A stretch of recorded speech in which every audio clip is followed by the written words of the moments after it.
The Full Spectrum Podcast, presented by Champions and Legends. Champions and Legends produces hemp-derived CBD sports supplements for athletic preparation, performance, and recovery. This is the Full Spectrum Podcast with Big Data and Maverick, available wherever you get your podcasts. Big Data, long time no talk. How are you, my friend? You know, I'm keeping it real. Things are going well, and I'm happy to be podcasting again. Yeah, man, it feels good to be back on the airwaves. I missed you. I hate to admit this. I actually caught a quick glimpse of you today. I had to drop something off, and God, I actually got a little nostalgic. I'm like, man, I missed this drive to come seeing you. It was weird. You were a little dusty, I gotta admit. It wasn't just the car. It was you son of a gun. Speaking of strangeness, saw in the news recently, there was a California man spent 3 months inside a restricted area of Chicago's O'Hare Airport. I guess he had lifted another personnel's key card. Okay. You know, they reported the key card missing, but he was just using it. And yeah, he was living in the airport for 3 months. Said he was scared to get on a plane because of COVID. And so he just hung out there. Wait a minute. Let me get this straight. Number one, some guy gets to the airport at Chicago O'Hare, which is the craziest airport / mini city I've ever been to in my entire life. Like, that place is just its own little world. He lifts somebody's card, he gets through, and then he freaks out about COVID and doesn't get on the plane. And he just lives like Tom Hanks in the corridor of the food court for the next 3 months. Yeah, it's just like the movie Terminal. Yeah. I guess we're kind of dating ourselves. It's about a 15-year-old movie there. It's a little older. It's one of Tom Hanks' greatest movies, though. Greatest movies. But my thing is, if the guy's scared of the virus to take the plane home, why would he hang out in the airport? That's the place where you're going to get the virus. Good point. Well, this guy doesn't sound like he's 100% there either. I'm not going to, that's what it kind of sounds like. That's there's a little problem there. But shame on the security not catching on the guy that's going over to Subway like 5 times a week. And by the way, what kind of budget did this guy have? Like, how's he affording the food at the food court? I mean, we all know it's overpriced. You know, that's a good point. And might be a tiny security concern as well. Yeah, slightly. Speaking of security concerns, did you hear this crazy story coming out of San Francisco? Guy named Stefan Thomas. He has basically, I would say, got the heart of everybody in the world. It's kind of like winning the lotto, but not. So this guy got on Bitcoin really early. He's got $220 million worth of Bitcoin in his arsenal, but the problem is, his major problem, he can't remember his password. He's got 2 more tries, and if he messes up on them, all of it, $220 million of Bitcoin gone and redistributed to the world. Big Data, is there anything that this guy can do to try to get that password? I mean, he could try to create a time machine to go and find that piece of paper he wrote his password down. No doubt, man. Now, a lot of people for years, like you're called the Big Data for a reason. You're a tech guy. You know your stuff. You're a stats guy. Me, I use the same password for every single thing, and people make fun of me about it. Now who's laughing, my friend? Now who's laughing? You got him there. Damn right. Him there. Buddy, now let me tell you that, and this is the worst part about him.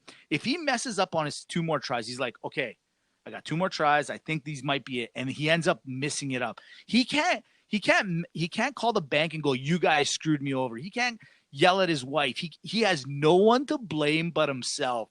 And at that moment, you gotta feel just like the worst person in the world at this moment, don't you? You know, I saw him on TV, and sounds like he's come to grips with it. That's because he hasn't lost it yet. That's why. He's basically said, I mean, when he wrote down the password many years ago, I mean, it wasn't worth very much. But yeah, he's resigned to his fate. he doesn't think he's going to remember the password, and he's like, "What can I do?"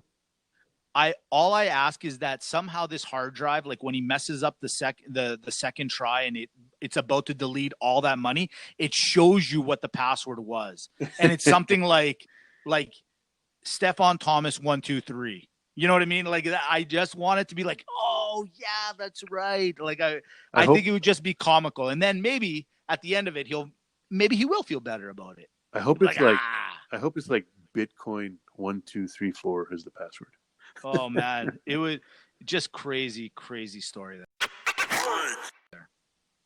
From there, let's get to the Australian Open. They're ready to host that amazing tennis tournament. They said, hey, COVID, no COVID, we're going to do this. Except big data, a little problem occurred over in Australia. Yeah, basically all the private flights that they had brought all the athletes and the coaches and all these folks over to Australia on.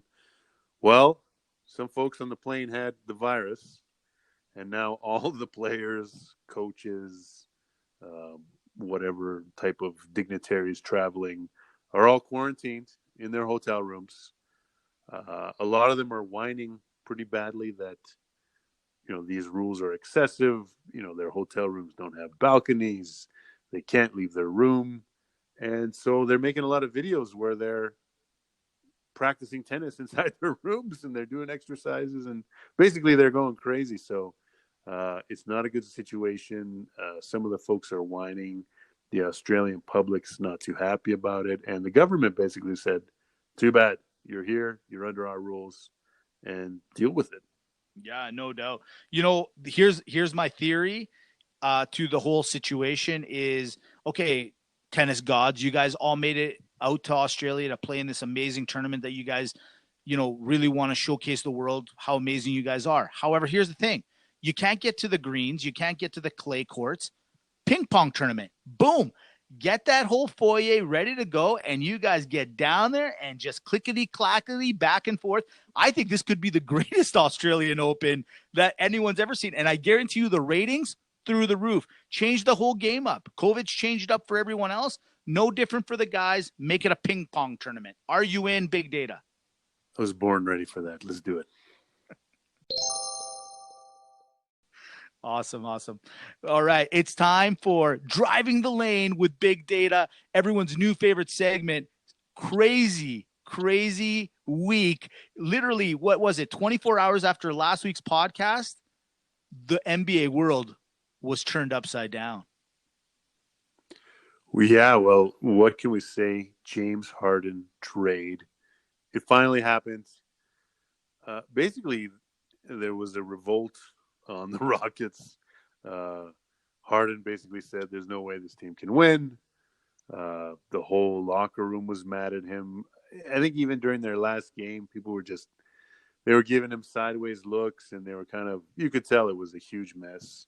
And when a star wants to leave, there's really not much you can do. They'll figure out a way to make your life miserable and get out. And on top of it, he got to go to his favorite destination. I'm sure you've heard, but if you haven't, here's the trade. James Harden to the Nets. We have just a whole bunch of players moving around to the Houston Rockets. And then another trade was made where Karis LeVert from the Nets, he got diverted from the Rockets to the Indiana Pacers. And the Pacers sent former All-Star Victor Oladipo back to the Rockets. So New Jersey, the Brooklyn Nets also just gave up a treasure trove of draft assets, 4 first-round picks, 4 pick swaps in the future. We're talking this trade goes out 7 years to 2027. Wow. At that time, Durant will be 39 years old if he's still playing basketball. Really there's a pick swap this year, but it's pretty clear that Houston's going to be worse off than Brooklyn. So they you don't do a swap unless the other team's worse than you. So Yeah, I think in the end it was really intriguing. Actually, frankly, from my point of view, to see how Houston was going to rebuild. Um, Ton of draft assets, but funny enough, everyone has been pushing these superstar trades for draft assets. So actually, Oklahoma City has the most amount of draft picks. New Orleans Pelicans, the second amount, and now kind of in third place is the Houston Rockets. So, although it's a great deal from a draft perspective, they actually don't have the most draft capital in the league. So, if another disgruntled superstar comes up, or you want to trade to move up in the draft, you got some competition. So, there's lots of competition at the top of the NBA, and now there's a whole bunch of competition in the bottom of the NBA too. No doubt. Now, I'm going to ask you straight up, okay? Do you like the trade? Let's just run it right down to the core of it. James Harden for 4 first-round draft picks. As I look at it, as a non-hardcore NBAer, I mean, you're hardcore. I like to think I'm decent, but you're right into this and you love this whole analytics side of it, and you love the whole, the business of the NBA. I look at it, and I got to be honest with you, Big Data, and I say it's. I feel like Houston. I know it sounds crazy, but the way the NBA is, I think Houston won this deal. I know James Harden's a superstar. I know he's averaging 30.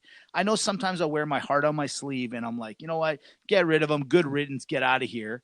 But truth be told, James Harden, as a great scorer as he is, he lacked a lot of the defensive side. He obviously lacks integrity and let's call it leadership. So what did you really get? You got a guy that can score 30, which obviously is essential in this day in the NBA. But you gave up 4 first-round draft picks. That's huge. Brooklyn can't look at this and say they totally won this, can they? No, absolutely not. I would say so. I know your favorite stat is how much money a big three makes. It's true. I do. Yes. And we said Milwaukee had set the record previously at 101 million for their big three Mm-hmm. this year. Well, guess what? These Brooklyn Nets $114.8 million for the trio Hmm. this season.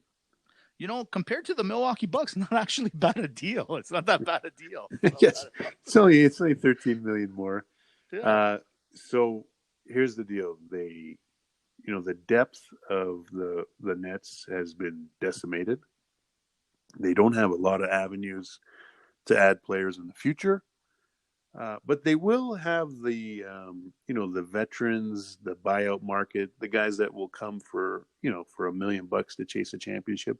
There'll be two or three of those guys that are going to want to come to the Nets, Sure. and that'll build up their depth.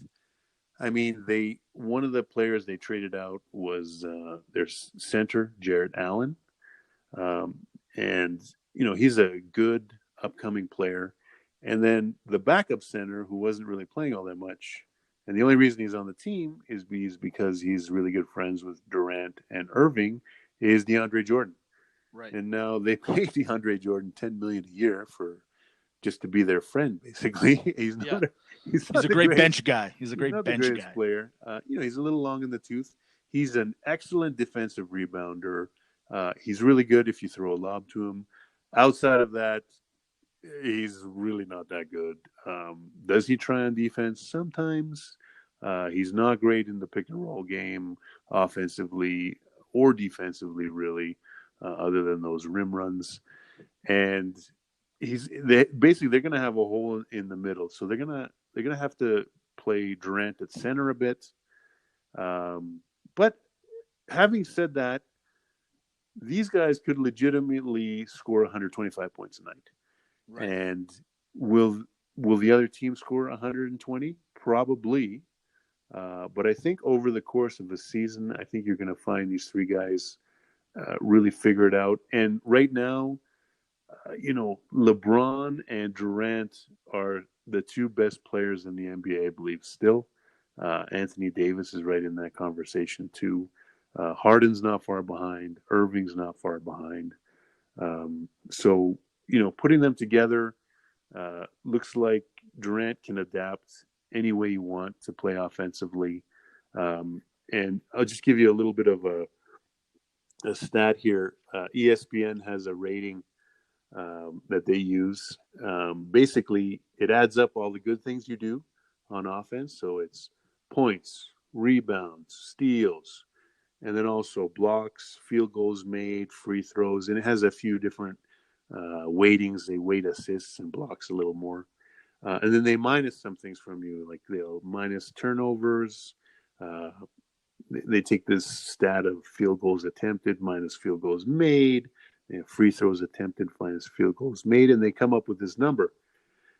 So this is how they rate the players for the season right now in that ESPN ranking.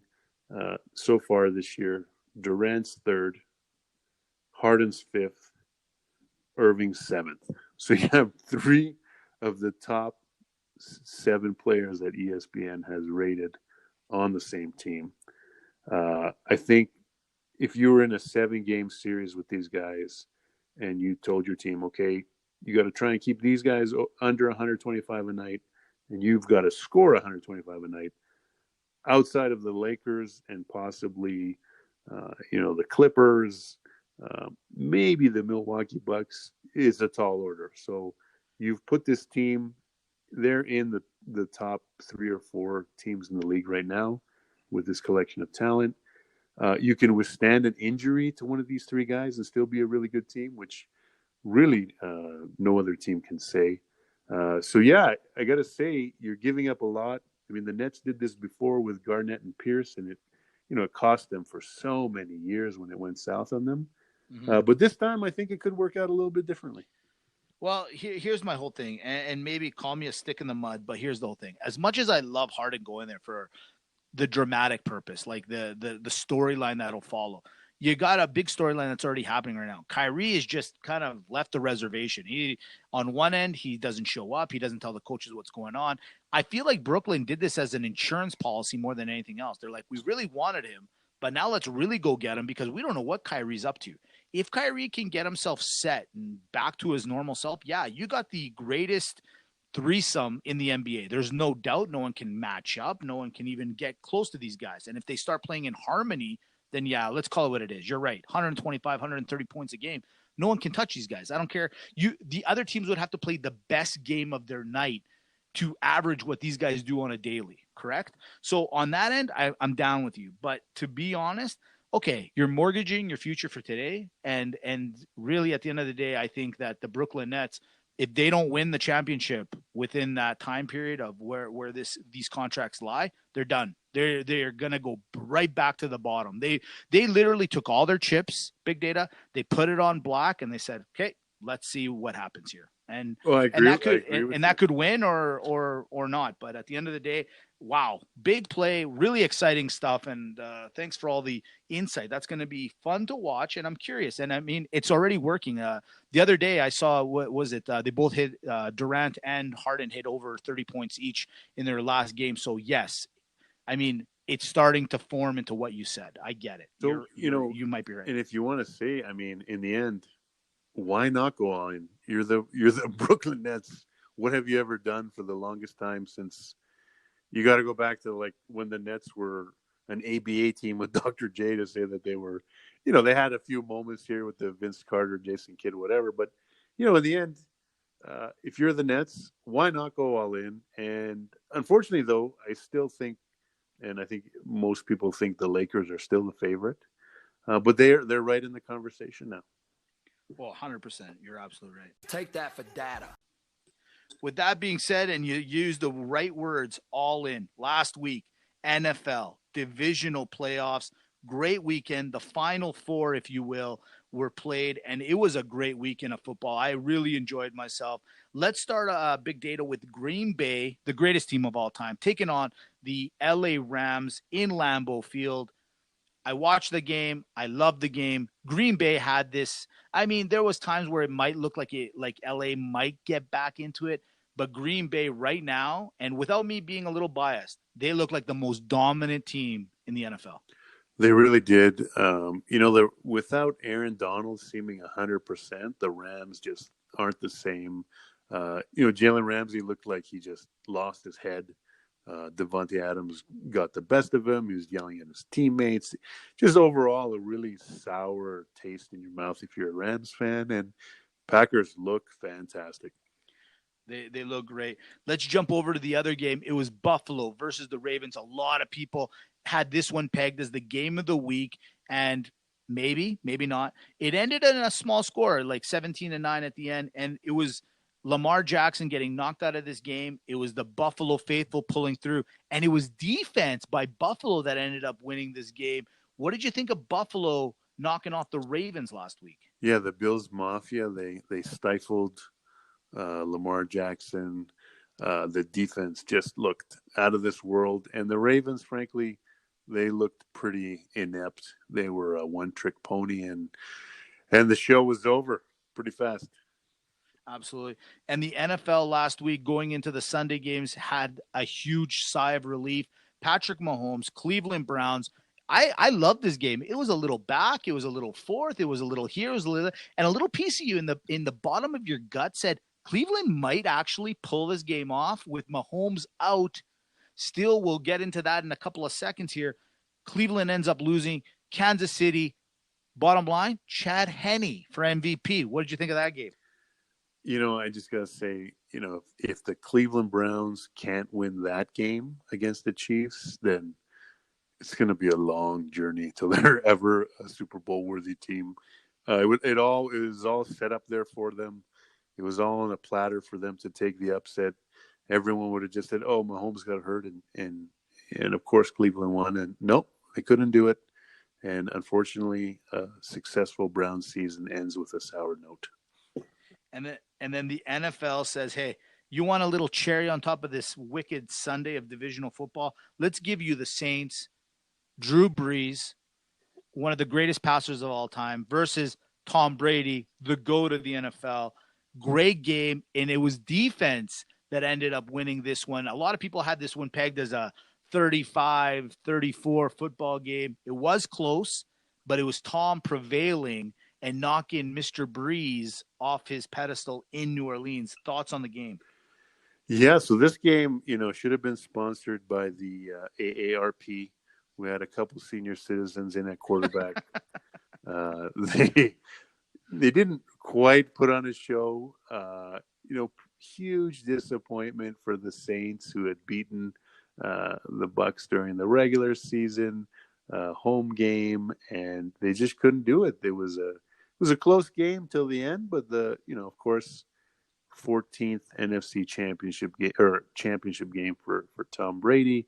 The Bucs didn't have enough, and frankly, their superstars didn't show up. Exactly. So what does that mean? That this week, AFC, NFC championship games, I alluded to it last week, and I said, just like the NBA, the MLB, and the NHL, it was the most talented teams that are going to probably end up winning this, and the NFL doesn't seem to think any differently. Let's start with the NFC. You got the Green Bay Packers, Aaron Rodgers, who will be probably crowned MVP of this inaugural season, versus the GOAT, Tom Brady. Big data. Vegas has the Packers favored by 3 at Lambeau. What are your thoughts on this game going forward? Who's going to win? Money line, and give me the spread on this one as well. So I think I'm going to go with the big upset here. I know this is going to hurt your feelings. Tampa, stuck it to the Packers during the regular season. I really like the speed of that Tampa defense against the Packers. I don't think their offensive line's going to look as good as it did against the Rams, and I'm going to have to go with the TB12s on this one. See, this is the thing with you. I know if you go for my heart every single time. You're a horrible person that way. You just go after me. You see my vulnerabilities. This game is super close to my heart. And what am I supposed to do? I want to be biased. I want to give the spectrumites that are listening to us all the fair assessment. After watching the Packers play last week, I said to myself, wow, they are a complete team. The defense doesn't have to be perfect. They're just good enough. The offense, man, LaFleur has got them running like a well-tuned machine. Then I look at Tom. Last week, Tom didn't have a great game offensively. It was the defense that truly won that game. And I say to myself, what's going to happen in Lambeau? Here's the thing. I am going to take my Packers. I'm going to say money line Packers, and I'm going to give the points to Tampa Bay. I think this is going to be one of the greatest NFL games of all time. I really do, because I think Tom has something to prove, and he will do everything under his power to try to win this. He's got the tools. He's got it all. But I think his defense is going to let him down. I think at Lambeau, I think Green Bay is going to be tough. I think they learned their lesson earlier in the season when they got shellacked by Tampa Bay. And I'm going to take Green Bay on the money line, but I'm going to take Tampa Bay to keep this really, really close. I am so looking forward to that game. The ratings are going to be through the roof. And whoever really comes out of it is going to be a well-representative of the NFC. From there, let's go to the AFC. It's Patrick Mahomes, who's going through concussion protocol right now. So we're not exactly sure if he's going to actually make it to the game. Let's assume he does. It's Patrick Mahomes versus the Buffalo Bills, Josh Allen, and the rest of the Buffalo Bills. Big data. Vegas has, even as a home dog, Buffalo is, as Kansas City's at home, they're favored by 3. Do you think Kansas City can win against Buffalo?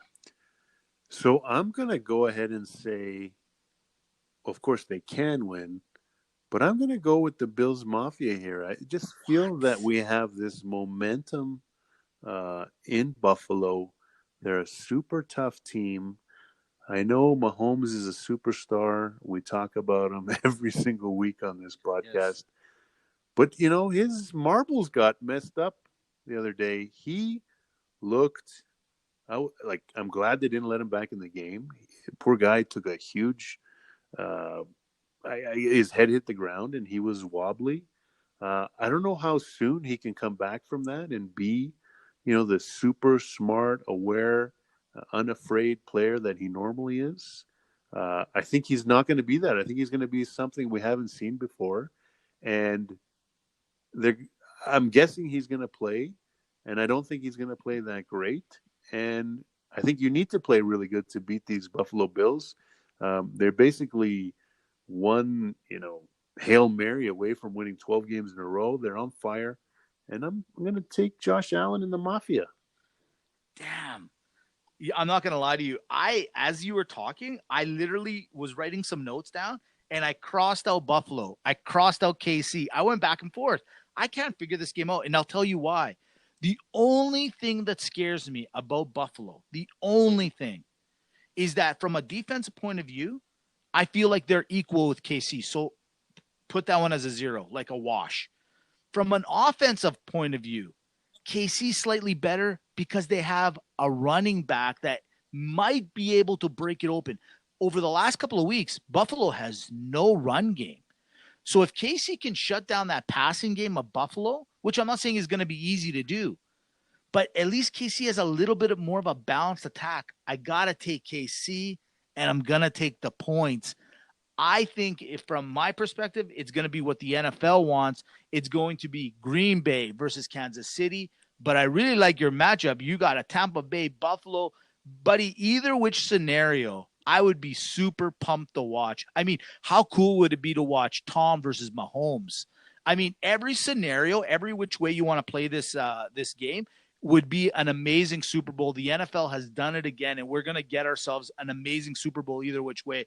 But from the Maverick, you're going to get Green Bay, Kansas City, and it sounds from Big Data, you're getting a little Buffalo and Buccaneers action. Excellent, excellent. I love it. From that being said, let's get right to the great debate. It's one that, like I said, you sit around with your buddies. You're like, hey, what do you want to talk about today? You want to talk about our wives? No. You want to talk about the kids? No. Hey, what does the full spectrum talk about? Oh, let's bring it up. This week, it could be the greatest topic that you've brought up. A couple of weeks ago, you had a great one. This one, I think, actually beat it. You said, who is a better quarterback, Tom Brady or Drew Brees? But you can't use their Super Bowls as a rule of thumb in this one. You got to only use their passing stats. Big Data, honors to you. Who's a better quarterback all time, Tom Brady or Drew Brees? So I'm going to put out the stats here for you all to make up your own minds. Here we go. Tom Brady, 78,204 passing yards, 581 touchdowns, 6,777 completions, 97.3 career passer rating, 7.5 yards per attempt, and a 64% completion percentage. Here we go. Drew Brees, 80,358 yards passing, 571 touchdowns, 7,142 completions, 98.7% passer or 0.7 passer rating, 7.6 yards per attempt, 67.7% completion. So here's the scorecard. They're basically 1 and 2 in every single category. It sounded more impressive if we said it all to you. Yeah, for sure. They have just pretty much are even on a statistical basis. I'm going to give the passing stats go ahead to Drew Brees. What? He's a little bit more accurate. He's got more passing yards. He's got more completions.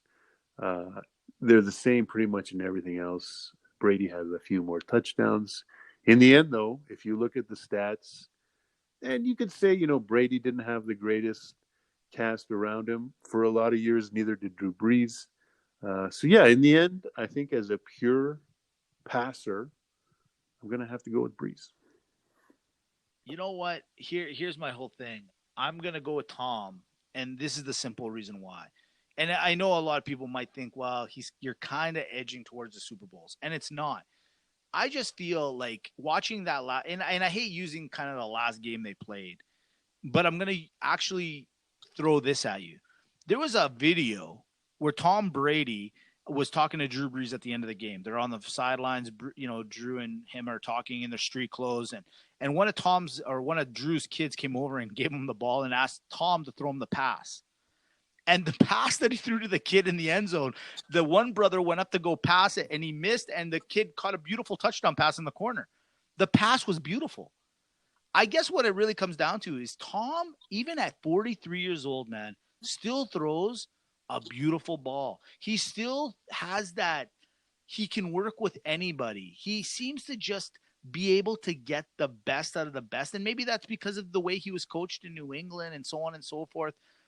Accuracy is huge. I would not take anything away from Drew as being an accurate passer. I just got to go with the guy that I just feel like every time he touches the ball, I don't know what it is about it, man. He just always wants to score a touchdown. He always seems to just have that magical touch. I got to go with Tom Brady. I'll take him in the backyard. You take Brees. Me and you run the routes. I think we got ourselves an excellent backyard game. You're such a big softy. You sentimental bastard. I can't do it. I can't take Drew. I just can't. I mean, they played for 20 years, and you took the last clip of them talking after the game. It was a beautiful pass. Did you see the pass to the kid? Did you see the pass that he threw to the kid? It was beautiful. I'm telling you. It was a beautiful pass. It was nice. And he did it so eloquently. He didn't even try. It was beautiful. Well, that means knowing how sentimental Maverick is. He's going to say that this is the best podcast we've ever done. I don't want to say it, but it is. Yeah, it is for sure. There it is. Thanks for listening. What a great time. I had a great time. Thanks, Big Data. Send them off. The Full Spectrum Podcast, presented by Champions and Legends. Champions and Legends produces hemp-derived CBD sports supplements for athletic preparation, performance, and recovery. Thanks for listening. Thanks for downloading. Another week in the books. I love it. I'll see you next week. Okay. See you next week. Have a great week, everyone. Talk to you soon. Take that for data.